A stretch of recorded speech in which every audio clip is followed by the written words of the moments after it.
Bonjour à tous, je vais vous parler aujourd'hui des inondations et d'abord témoigner de ma compassion et de ma solidarité à l'égard de toutes ces victimes effondrées devant la disparition de leurs habitations, de leurs affaires, de leur vie quotidienne. J'ai connu cela il y a quelques années parce que j'étais présidente de la région Poitou-Charentes et nous avons connu la tempête Xynthia, terrible, qui avait d'ailleurs fait plusieurs victimes.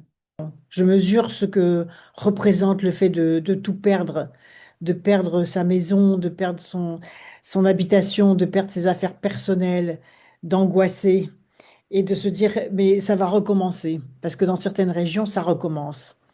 Et moi, je ne voudrais pas que ce problème ne soit réglé que par l'urgence et qu'ensuite ça recommence.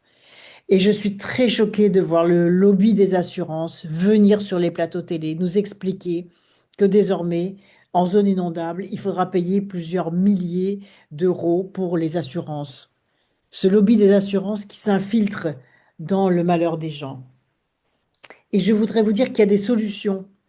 D'abord, cela prouve, d'abord, il y a deux choses. C'est une des conséquences du dérèglement climatique. Il faut bien comprendre que ça va recommencer. Car le dérèglement climatique, c'est l'accentuation des phénomènes climatiques. C'est-à-dire que quand il pleut, il pleut beaucoup plus fort, et quand il y a des sécheresses, elles sont beaucoup plus drastiques. Et on n'est pas à l'abri d'ailleurs d'une sécheresse drastique l'été prochain. Donc d'abord, il faut apprendre à gérer l'eau. Et ce qui s'est passé au cours de ces dernières années, c'est que tout ce qui pouvait empêcher les inondations a été détruit. Les arrachages de haies, les remembrements sauvages, l'artificialisation des sols, puisque même la loi sur la désertificialisation des sols, c'est-à-dire l'idée que si on construit de nouvelles choses, il faut à ce moment-là enlever le béton ailleurs pour que les zones où l'eau peut s'infiltrer puissent augmenter en termes de surface. Cette loi a été supprimée par l'actuel gouvernement.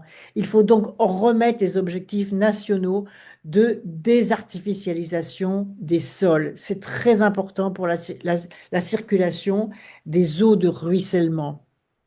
On voit aussi à quel point l'absurdité des bassines, comme à Sainte-Soline, qui entraînait des mutilations de manifestants, des véritables scène de guerre civile est absurde, puisqu'il a plu aujourd'hui bien plus que ce que ne peuvent contenir ces réserves. À quoi ça sert d'aller pomper dans les nappes phréatiques alors que l'eau de ruissellement, on n'est même pas capable de la récupérer et de la stocker? Donc il faut arrêter ce mécanisme des réserves et réfléchir à la façon dont on peut récupérer l'eau de ruissellement pour lutter contre les sécheresses à venir. Et enfin, sur la question de la construction, comment ne pas être désolé de voir que des permis de construire ont continué à être donnés en zone inondable et que dans les zones qui ont déjà été inondées, les propositions de la modification de l'architecture n'ont pas été prises en considération. Nous avions pourtant décidé que dans les zones inondables, les gens auraient la possibilité de construire un étage supplémentaire et de neutraliser les rez-de-chaussée pour permettre l'expansion des flux d'eau de ruissellement. Et cette décision n'a pas été prise. Il y a une espèce d'inertie alors que pour les assurances, revenons à ce sujet, ce serait bien moins coûteux de financer la construction d'un étage supplémentaire aux maisons en neutralisant les rez-de-chaussée que d'indemniser année après année les conséquences des inondations. Les dossiers étaient prêts, les propositions étaient prêtes. Tout ça, une nouvelle fois, a été mis de côté dans cette espèce d'inertie, de changement de ministre qui perturbe à chaque fois les bonnes décisions qui sont prises pour en inventer de nouvelles qui ne sont pas opérantes.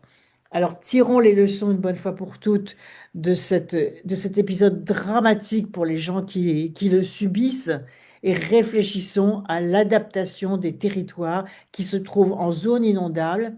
Je précise que 40% de la population française est aujourd'hui en zone inondable. Donc ça vaut la peine de réfléchir à la façon de construire autrement, d'adapter les constructions, de régler le problème de la récupération des eaux de pluie, de désartificialiser les sols, c'est-à-dire de permettre aux sols qui ont été surchargés en termes de béton, de pouvoir à nouveau récupérer les eaux de ruissellement, de replanter les haies aussi, c'est-à-dire les obstacles naturels à l'écoulement des eaux. Donc réfléchissons intelligemment et à partir de ce drame terrible, et une fois de plus, je voudrais dire à toutes les victimes ma solidarité et ma consternation, ma tristesse aussi pour ce que vous subissez, mais je pense que des solutions existent, il y a une volonté politique, une intelligence politique et la nécessité de ne pas seulement régler l'urgence, mais aussi d'apporter des solutions structurelles de fond à ce problème qui est issu du dérèglement climatique qu'il faut continuer à combattre en réduisant les énergies fossiles.